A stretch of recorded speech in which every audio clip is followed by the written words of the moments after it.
Next, we're going to talk about input ordering.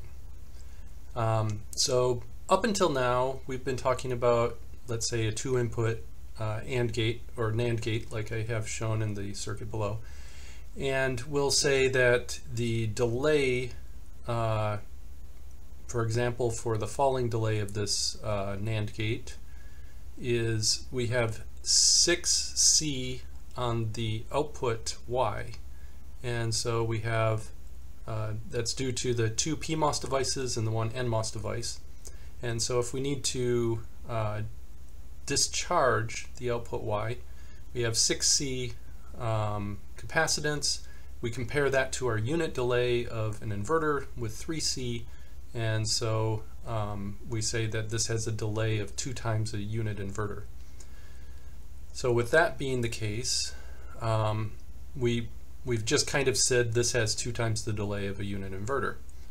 However, the A input and the B input don't actually have the exact same delay for the falling edge of the output. If you look at the rising edge of the output, there's the two PMOSs are basically identical for the A and B input, but for the falling output, A and B are stacked on top of each other, so they don't have an identical effect there. So if we want to calculate what our parasitic delay is for Y falling, try doing that now. If you're saying from A to out, so if A comes in latest, B was already high, let's say, and A was low and is switching from low to high, what delay does A have and what delay does B have? So if you want to try and figure that out yourself, pause here and then I'll go through it. So for A arriving later, if B is already switched, that means the source of A is already fully down at ground, and when A switches, it's still going to have its resistance in series with B, the B transistor resistance, NMOS. So we have our unit amount of resistance because we have width of two of them in series with each other, so it has an effective resistance of R, which is our unit resistance for our inverter. So we have 6 capacitance over our unit.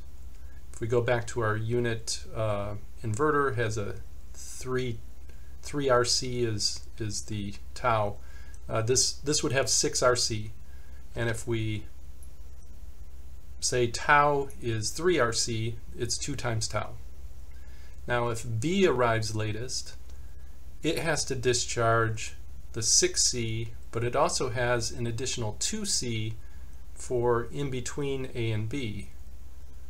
So you might be tempted to say, oh, it's 8C divided by 3, so that would be 2.66.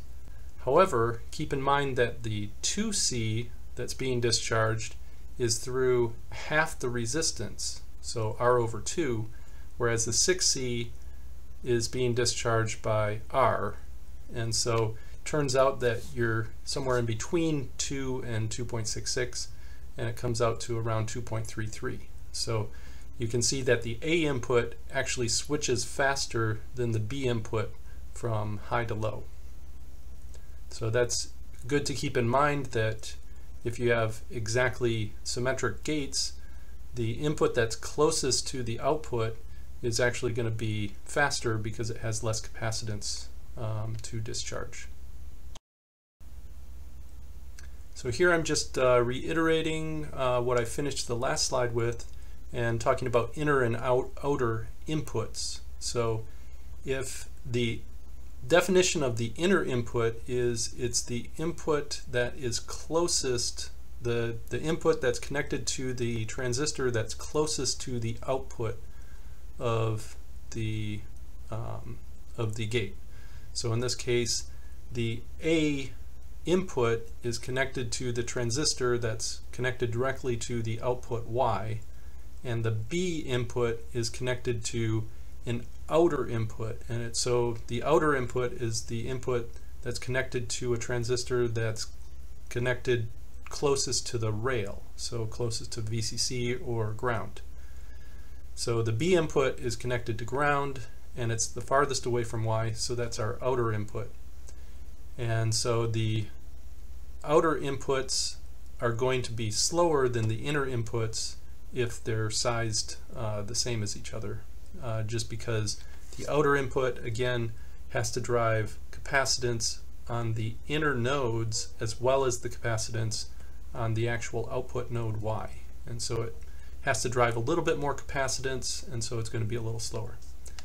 Now that brings to mind that if we know which of our inputs, so if we're following a path through logic and we know which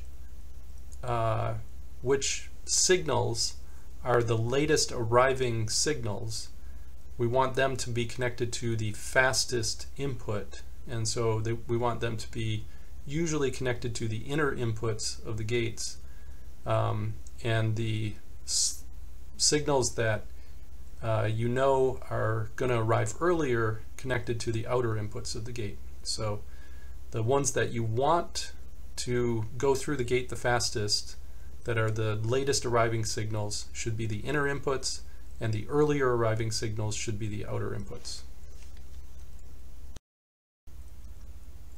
Another way that you can favor one input over another input is to use what's called asymmetric gates.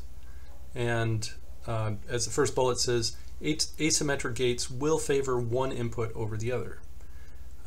So down below is an example of an asymmetric gate where we have the input A is our most critical signal coming into the circuit. So what we wind up doing, normally you'd think, oh, we should use a larger transistor on A in order to make it faster.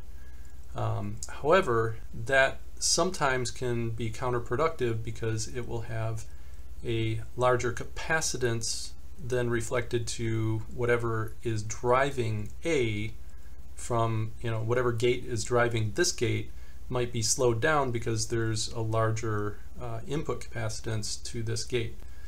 So what actually works better is to decrease the size of the transistor that A is going to, so the NMOS transistor.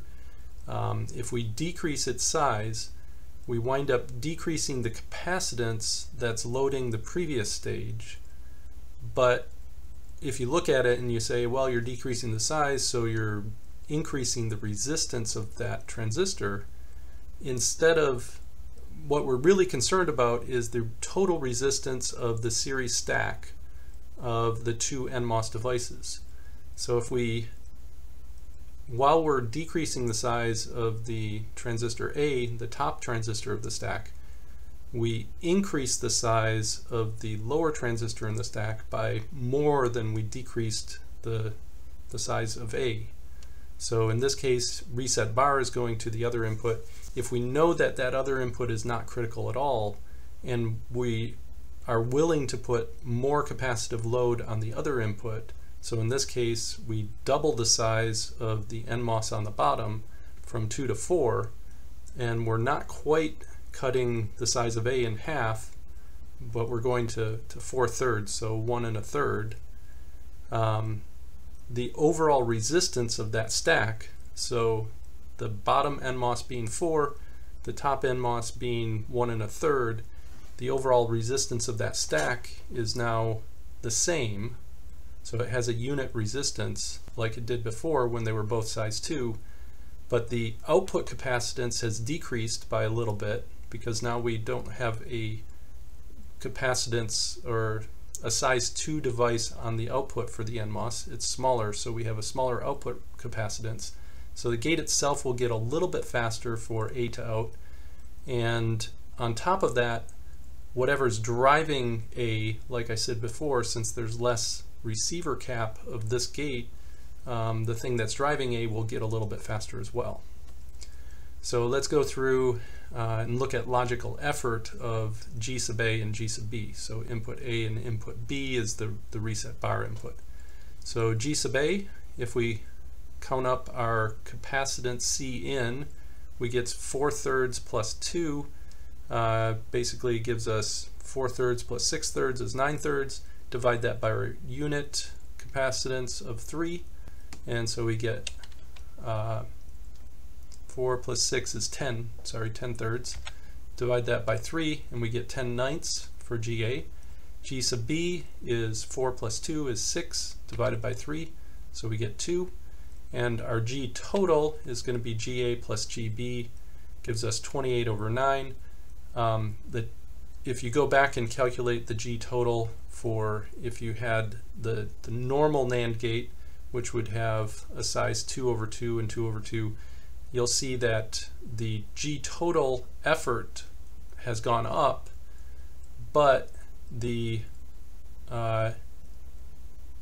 effort for the stage or the input that we care about, so the critical input is our A input, and that effort of 10/9 is actually really close to the unit effort of a base inverter, which has a G equal 1. So the input that we care about is going to be faster than it was before, even though our total logical effort of the gate goes up. But again, we can do that as long as we don't care about the timing on the other input, if we know that that other input arrives early enough that we don't need to be concerned about the timing on it. The previous two concepts were used when we knew one input was critical in timing and the other input wasn't critical in timing, or we knew it was not going to be our longest path. It was an input that came early enough that we knew it wasn't a problem.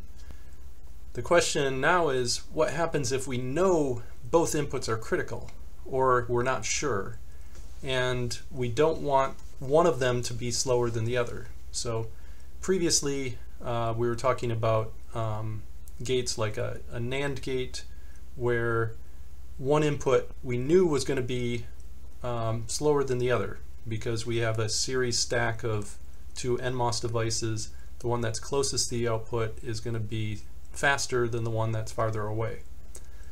So here we have the concept of symmetric gates, and what we wind up doing is we take the NMOS stack and we create two different stacks out of it, where one has the A input on top and the B input on bottom.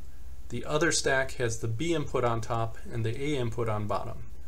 And by doing this type of design, it almost certainly will take a little bit more area to lay this out, but you can wind up getting a design where the A input and B input are perfectly timed relative to each other. And so since everything is perfectly symmetrical for both the A and B input, they're going to have the same delay from input to output switching. So this is a technique that is used in some cases. A lot of times the drawbacks with this are, like I said, you typically wind up with a little bit more area, and because of the way that the layout works, you might wind up with a little bit more parasitic capacitance, so it might wind up being slower as well as more area. So you have to be aware of the fact that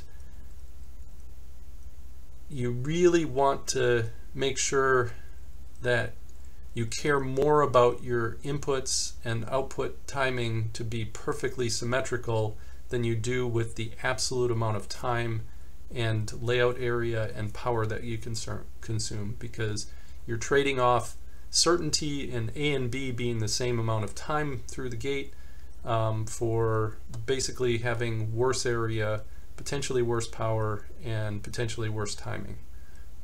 But if, like I said, if you do care about the thing you care about most is making sure that they both have the same timing through the gate, this is worth using.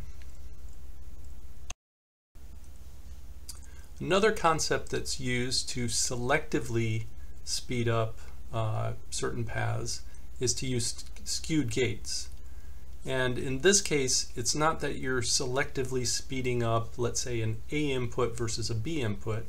In this case, we're trying to selectively speed up one edge of transition over another edge of transition. So skew gates will favor transitioning for a given gate, transitioning from, let's say, low to high, making a transition from 0 to 1 faster than a transition from 1 to 0, just as an example. So if we know, for some reason, we know that the rising edge through the gate is going to be more critical than the falling edge, we can do something to make it faster for the rising edge. So the example below is trying to make that example. So we're supposing that the rising edge of the inverter is most critical. What we can do is we can downsize the non-critical transistor in order to favor the edge that we want to be faster.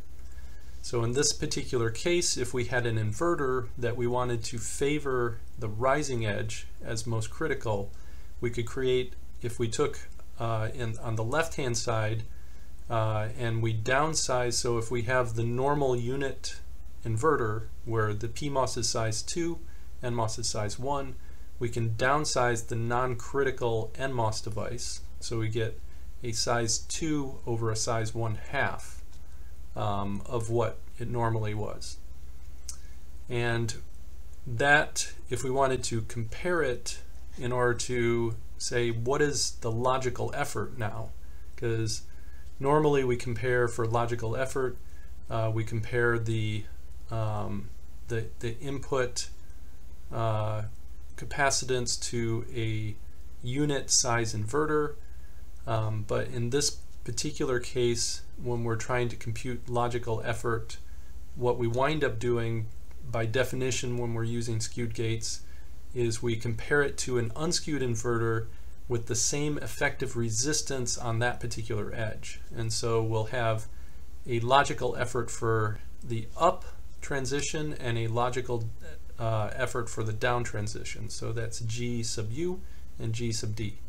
So for G sub U, if we're comparing the logical effort to an unskewed inverter with the same resistance on that edge, we compare versus the one shown in the middle. So we keep the PMOS the same size, and we say what is the NMOS size that would be unskewed, so a 2-to-1 ratio.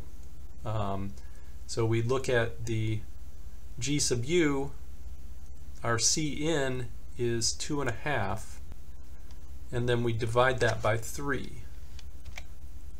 So we get 2.5 divided by 3, or 5/6 is our logical effort for our upgoing edge.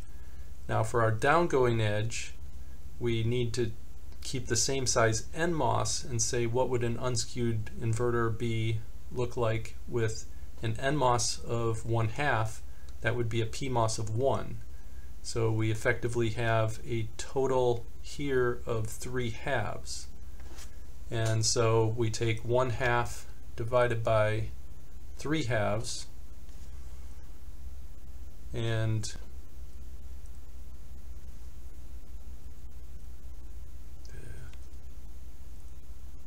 oh, sorry, I did that wrong.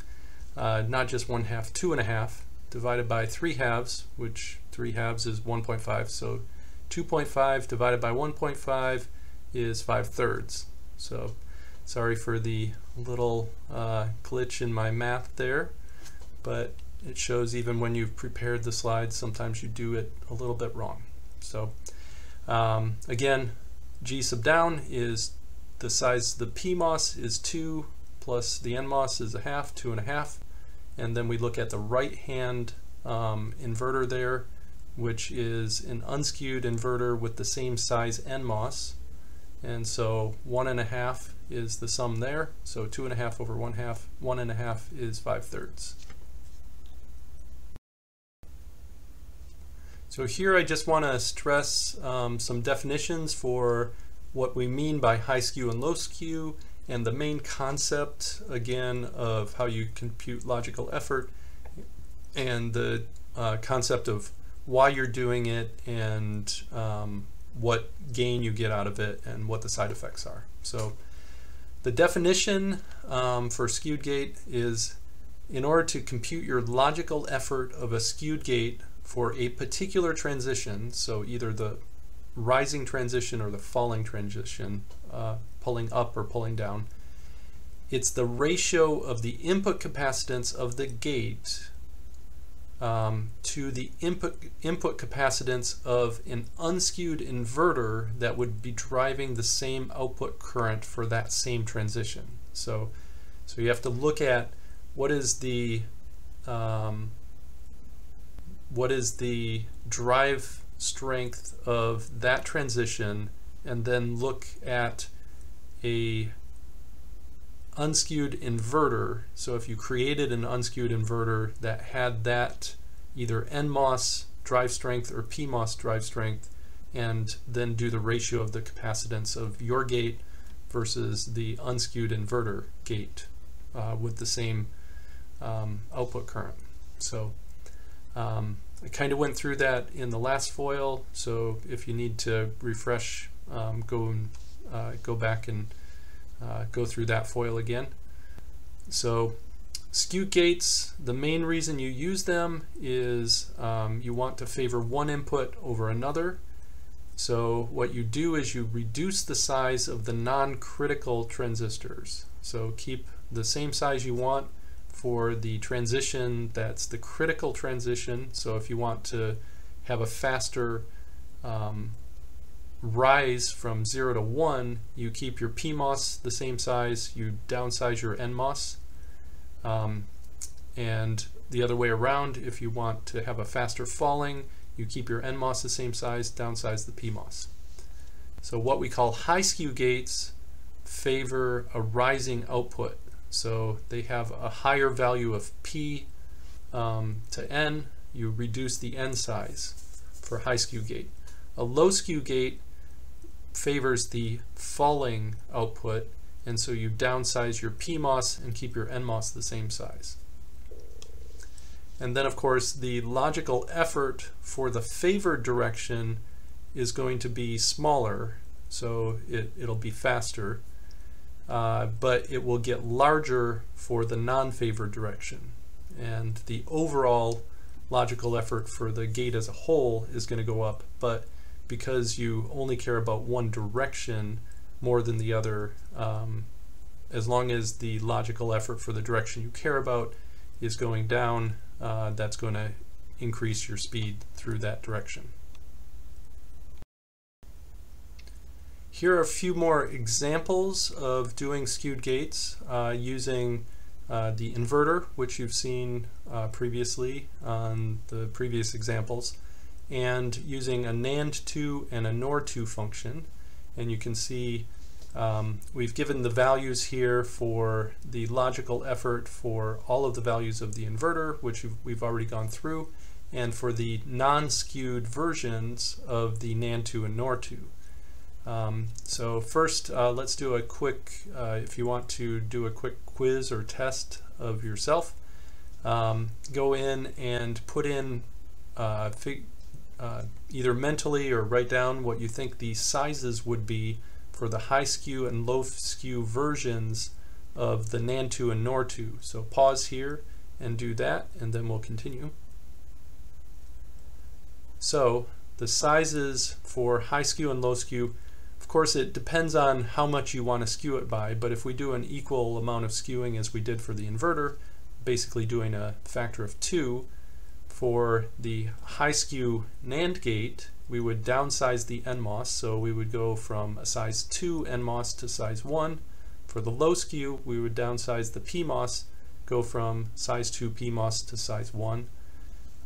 Similarly, for the NOR gate, high skew would be downsizing the NMOS from size 1 to size 1/2.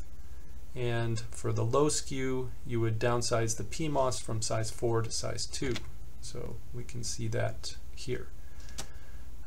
Now, again, if you want to practice, pause here and try to figure out what the logical effort for up and down and the average logical effort for each of the 4 gates for NAND high skew and low skew, and the NOR high skew and low skew, and we'll continue after that. So now that you've finished calculating the logical effort, I'll just present it here. I'm not going to go through every single one.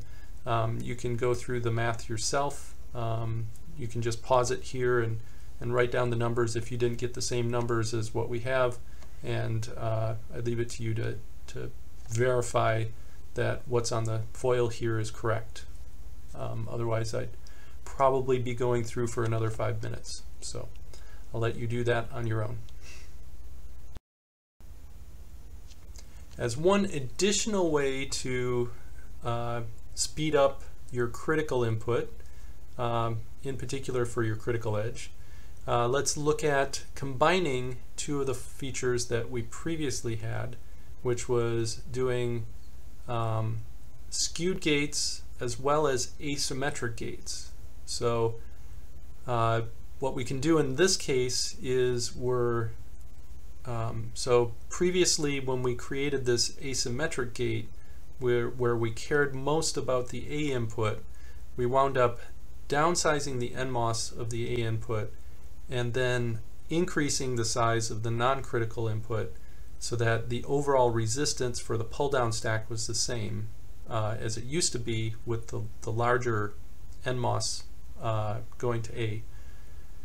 And that increased our speed from A to out.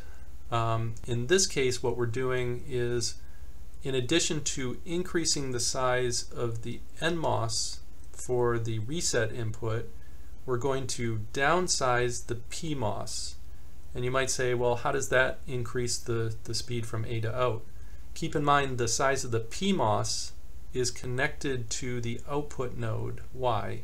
And so any parasitic capacitance of the drain of the PMOS is actually slowing down the input transition from A to Y. So in this particular case, if we downsize the non-critical transistor on the unimportant input, we're actually helping speed up the gate because it reduces the parasitic capacitance from A to out, or A to Y.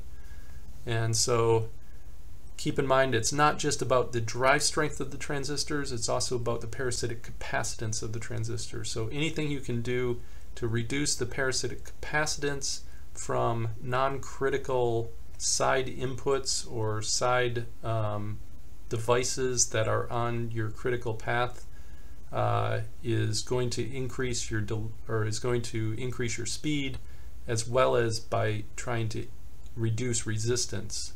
So reducing capacitance and reducing resistance are both important. And again, you reduce capacitance by making devices smaller. For example, in this particular case, reducing resistance can be done by making devices wider, which makes them bigger. So the critical devices you might want to make wider. The non-critical devices you might want to make narrower in order to reduce capacitance. So one final concept that I want to go through as far as trying to optimize your delay through stages and designing your CMOS stages is selecting the best PN ratio. So up until now, we've selected our PN ratio in order to make sure that the rise time and fall time, or the pull up resistance and pull down resistance, are equal to each other. And as I've mentioned many times in the past, typically in older processes, the PMOS devices were approximately half the strength or had half the mobility of NMOS. So you need to have the PMOS devices about 2 times as wide.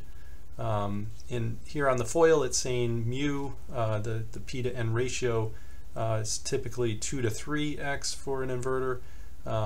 Generally, it's closer to 2, so we wind up using 2 as our ratio through all of the previous slides. Now, as an alternative to having the PMOS and NMOS be the same strength as each other, we could alternately say we want to choose the ratio to get the least average delay if we were going through multiple stages. So even though a given rising edge, if we chose a different p-value, the rising edge might be a little bit faster or slower than the falling edge, if we want what is the average of the rising and falling edge, because let's say if we went through a string of 8 inverters, we'd have 4 rising edges and 4 falling edges. So even if they weren't exactly the same as each other, the average of the rising edge and falling edge going through an even number of inverters is going to be the same at the end of the chain. And can we make a faster average inversion than having an equal rising and falling delay? So as an example, let's say we have an inverter where we start out with the N has a unit size of 1, and we have a variable size P that we can use. And so we want to figure out what size P would give us the fastest overall delay through this inverter for the average of the rising and falling edge.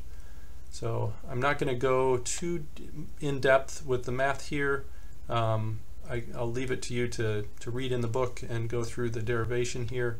But the propagation delay for the falling edge would be P plus 1. For the rising edge, P plus 1 normalized to mu over P. So multiplied by mu over P, where mu is the relative strength of PMOS to NMOS. The average of those two can be written as follows, and then what we need to do to find the minimum delay is we take that average value and take the derivative with respect to capital P. So if we take the derivative with respect to capital P and set that result to equal 0, we'll get the local minimum. And you can see from that equation, in order to get that value equal to 0, you would need mu over P squared to equal 1. And if mu over P squared equals 1, that means P squared has to equal mu. So P has to equal the square root of mu. So that's just to say, in order to get the ideal minimum delay inverter, if we had our PMOS was twice, or I should say, if the mobility of our PMOS was half of what our NMOS is, so our PN ratio would have to be 2 to 1 in order for them to be equal strength, then that means that the least delay will be P should be square root of 2. And so if our P value was the square root of 2, we would actually have the fastest delay, even though the rising edge and falling edge would not be exactly equal to each other. One final comment about PN ratios is, in general, the best PN ratio is going to be the square root of the equal delay ratio. And you might notice that if you really go through and do the simulation for an inverter, you'll see that the average delay really doesn't improve by a whole lot. It improves slightly, but not significantly. But what it does do is it can significantly decrease both area and power. So below here we've shown what examples for the fastest PN ratio for inverter, NAND2 and NOR2. You can see the inverter, the G average is pretty close to 1, it's 0.98. The NAND2 didn't change at all. So you can see, just because you might think the ratio should change, it doesn't always change. In this particular case, because the P size and N size were already the exact same as each other, it turns out that it doesn't really make sense to make one larger or smaller than the other. As they get closer in size, it comes closer to being ideal for the average delay for rising and falling. But the NOR2, for example, you can see has a pretty drastic reduction in area, and therefore also and in the gate size for the PMOS, instead of being size 4, it comes down to size 2. And so the overall like input capacitance, instead of being 5, is an input capacitance of 3, because you have a 2 plus 1 for each of the inputs. And so going from a size 5 to size 3 for your input capacitance is a drastic reduction in your input capacitance, which could definitely help you a lot in terms of both layout area and power. So I'm not going to go into a whole bunch of different designs. As you get into more complex functions, you're going to want to do a lot more complex analysis of your designs as opposed to doing this simple analysis. And typically I don't see this type of design happening all that much in practice, partly because you never know for sure when you're creating it's effectively creating a skewed gate that has unequal rise and fall delay, and you never know exactly how somebody's using it in practice. So if you're designing for the fastest overall average delay for rising and falling, you really want to have a better idea of exactly how somebody's using the gates to make sure they're not using them incorrectly. And finally, here are a few parting observations when optimizing your logic. When you're optimizing for speed, generally using NAND is better than NOR because of the fact that NAND, your NMOS are stronger, and so having series NMOS is a lot less area and a lot less capacitance. When you're using NOR, the PMOS have to be a lot wider to be the same speed, and so if you have multiple series PMOS devices, they can get really wide, a lot of capacitance, a lot of area, and it slows down the previous stages before it. So NAND is typically more recommended. It's usually better to use a lot of smaller, simpler stages rather than a smaller number of high fan-in stages. So really high fan-in stages have more devices in series with each other, which cause you to have to increase the width of the devices to have the same drive strength, and increasing the width increases your capacitance and area. So again, for speed overall, usually many or more simpler stages are better for speed than a very few number of really high fan-in stages. And finally, for speed, you can try to optimize, if you know what your latest arriving input is, you can try to optimize that by using skewed gates or using that toward the innermost part of a more complex gate, because the closer it is to the output of the gate, the faster it's going to go through the gate.